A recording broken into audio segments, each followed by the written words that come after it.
Halo, selamat pagi. Berjumpa lagi dengan Pak Toto. Semangat pagi, Namo Buddhaya. Gimana kabar anak Bapak di rumah? Tentunya Bapak harapkan semua anak Bapak di rumah sehat selalu dan tetap semangat untuk belajar.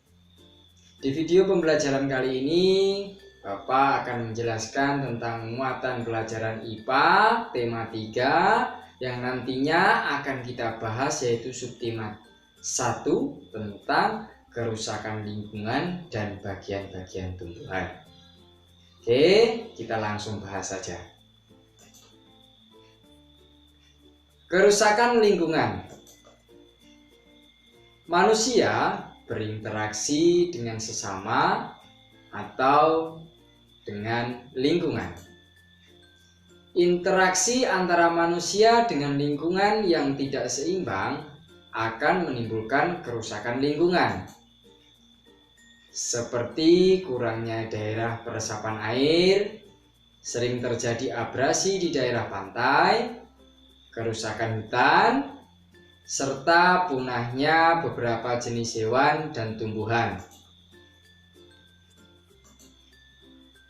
Berikut adalah contoh kegiatan manusia yang menyebabkan kerusakan lingkungan.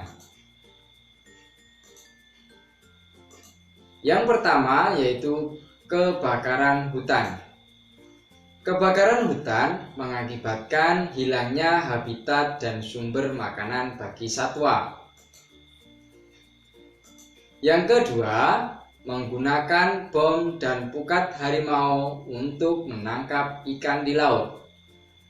Menggunakan bom dan pukat harimau untuk menangkap ikan akan mengakibatkan kerusakan terumbu karang dan punahnya hewan laut. Nah, berikut adalah upaya untuk mengembalikan kerusakan lingkungan. Yang pertama yaitu reboisasi.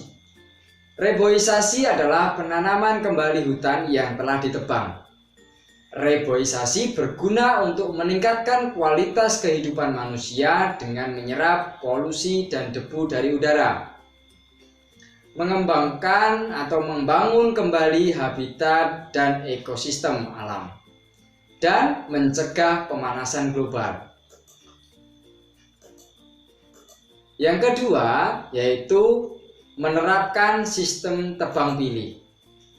Tebang pilih bermanfaat agar pemanfaatan sumber daya alam, khususnya pohon atau kayu, dapat berjalan optimal tanpa merusak alam atau mengurangi baku mutu dari alam tersebut dan dapat dimanfaatkan secara berkelanjutan. Yang ketiga yaitu meningkatkan pengawasan oleh pihak yang berwenang. Meningkatkan pengawasan oleh pihak yang berwenang bertujuan untuk mengawasi orang-orang yang tidak bertanggung jawab terhadap lingkungan. Yang keempat yaitu pengelolaan limbah yang benar. Pengelolaan limbah yang benar bertujuan supaya tidak mencemari lingkungan. Yang kelima yaitu melakukan pelestarian secara in situ dan ex situ. Apa itu in situ dan ex situ? In situ ialah suatu usaha pelestarian alam yang dilakukan dalam habitat aslinya. Sedangkan ex situ ialah usaha pelestarian alam yang dilakukan di luar habitat aslinya.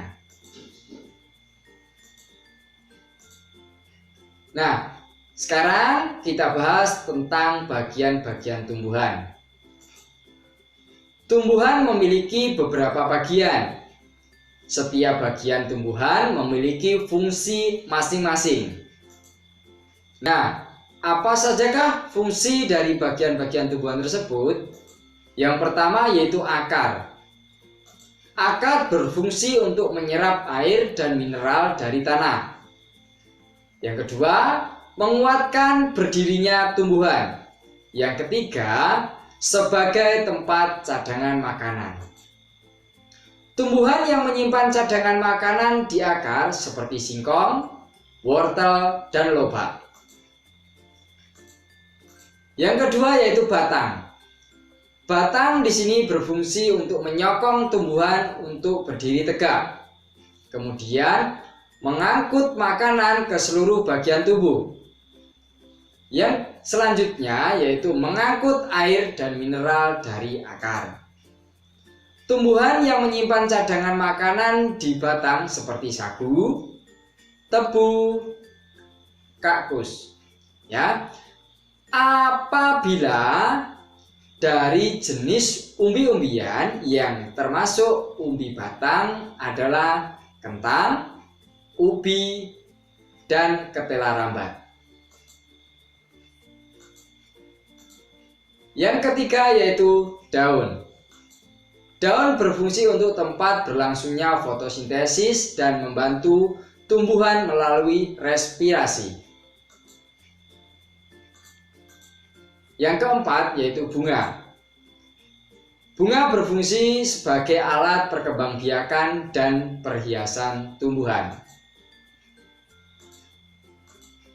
Yang terakhir, yang kelima, yaitu buah. Buah di sini berfungsi sebagai tempat cadangan makanan dan calon tumbuhan baru. Contoh tumbuhan yang menyimpan cadangan makanan di buah seperti mangga, apel, alpukat, dan jeruk.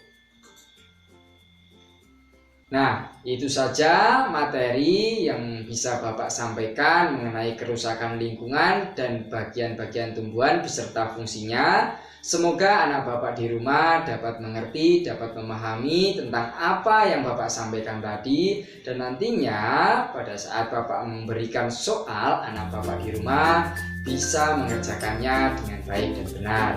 Oke, terima kasih, semoga bermanfaat. Semangat pagi! Namo Buddhaya.